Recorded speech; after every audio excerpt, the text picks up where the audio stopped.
Okay, welcome to day 9 p.m. feed. Before we feed, we're going to start by mixing down some flour. I'm using all-purpose and whole wheat. Cook before sneaking a taste, it says.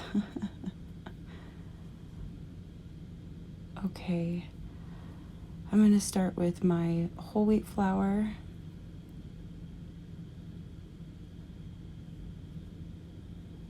Get my bag opened up here. And I'm going to mix 100 grams of whole wheat flour.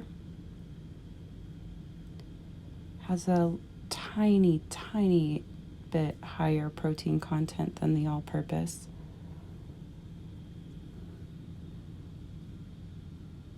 Literally 1 gram higher. But the starter really likes it, so we're going to mix it in. We're going to take our all-purpose flour up to 300 grams. Not tearing our scale, this is 300 grams total. So it's 100 grams whole wheat and 200 grams all-purpose flour. Stir that up pretty well, or whisk it. And then we'll start our feed. Again, I'm using a clean jar. It just looks a little nicer and keeps growth off the side of my jar. The starter's looking pretty active. It's smelling good. I'm gonna pull off 10 grams.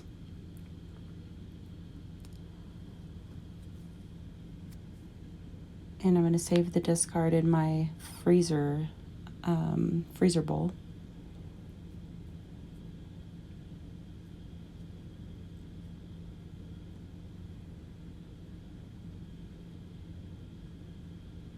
All right.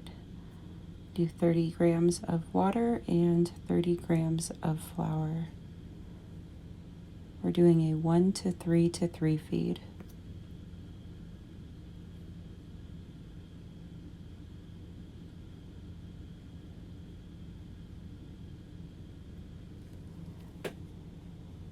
Stir that up really well. We don't want to have any dry flour left. If you do have dry flour though, a little bit, your starter will metabolize it. It'll take care of it for you. So it's not imperative to make sure everything's mixed in, but it's just a little easier for your starter to digest when it is mixed down. Looks great. Cover it with a loose fitting lid. And then we'll store it out of direct sunlight until we feed it again in 12 hours. Good night.